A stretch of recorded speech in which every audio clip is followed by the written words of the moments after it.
ನೋಡು, ನಿಮ್ ತಂದೆ ನಮ್ಮ ಕಂಪ್ನಿನಲ್ಲಿ ಒಳ್ಳೆ ಎಂಪ್ಲಾಯಿ, ಅದಕ್ಕೆ ಗೌರವ ಕೊಟ್ಟು ಕಮಿಷನರ್ ಹತ್ರ ಮಾತಾಡ್ತೀನಿ. ಅಲ್ಲಿಂದ ದುಡ್ಡು ಯಾರು ತಗೊಂಡು ಹೋದ್ರು ಅಂತ ಇನ್ವೆಸ್ಟಿಗೇಟ್ ಮಾಡಿಸ್ತೀನಿ. ಓಕೆ?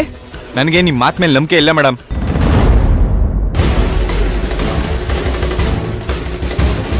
ನೋಡಿ ಮೇಡಮ್, ನಾನು ಈ ಮದುವೆ ಆಗೇ ಆಗುತ್ತೆ, ನನ್ಗೆ 1 ಕೋಟಿ ಬಂದೇ ಬರುತ್ತೆ ಅಂತ ಏನೇನೋ ಕಮಿಟ್ಮೆಂಟ್ ಮಾಡ್ಕೊಂಡಿದ್ದೀನಿ.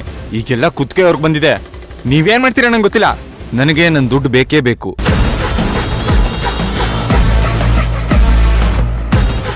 ನೋಡು ಜಗನ್, ನೀನ್ ಸ್ವಲ್ಪ ಸಮಾಧಾನವಾಗಿದ್ರೆ ನಿನ್ ದುಡ್ಡು ಸಿಗೋ ಹಾಗೆ ನಾನ್ ಮಾಡ್ತೀನಿ. ನನ್ನನ್ನು ನಂಬು. ಮಗನ್ಗೋಸ್ಕರ ನಾಟಕ ಮಾಡಿಸ್ತವ್ರು ನೀವು. ನಿಮ್ಮನ್ನ ಹೇಗೆ ನಂಬಲಿ? ನನಗದೆಲ್ಲ ಗೊತ್ತಿಲ್ಲ. ನನಗೆ ನನ್ನ ದುಡ್ಡು ಬೇಕಷ್ಟೇ.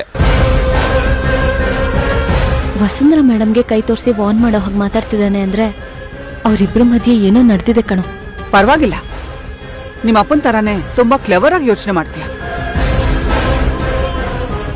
ಸರಿ, ನಾಳೆ ಆಫೀಸಿಗೆ ಬಾ. ನಾನು ಆಫೀಸ್ಗೂ ಬರಲ್ಲ, ಎಲ್ಲಿಗೂ ಬರಲ್ಲ. ನಾನಿರೋ ಕಡೆನೆ ಬಂದು ದುಡ್ಡು ಸೆಟ್ಲ್ ಮಾಡಿ.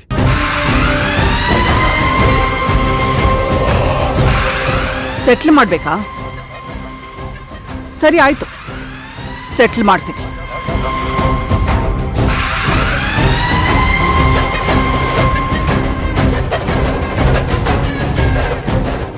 ಖಂಡಿತವಾಗ್ಲೂ ರಾಕೇಶ, ಈ ಮದ್ವೆ ಹಿಂದೆ ಏನೋ ಒಂದು ದೊಡ್ಡ ಹುನ್ನಾರನೇ ನಡೆದಿದೆ. ಇಲ್ಲ ಅಂದಿದ್ರೆ ಇಷ್ಟೋರಾಗಿ ಮಾತುಕತೆ ಆಗ್ತಿರ್ಲಿಲ್ಲ. ನಡಿ, ಏನೋ ಅಂತ ಕೇಳೋಣ. ಈಗ್ಲಾ? ಹೌದು, ಬಾ. ಜಗನ್,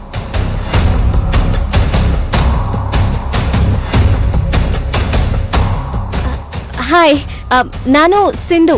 ಅದೇ ಭಾವ. ನಿಮ್ಮನ್ ಮರೆಯಕ್ಕಾಗತ್ತಾ? ನನ್ನ ಲೈಫ್ನೇ ಚೇಂಜ್ ಮಾಡಿದವ್ರಲ್ವಾ ನೀವು. ಕೋಪನಾ? ಬಂದ್ ವಿಷಯ ಹೇಳಿ.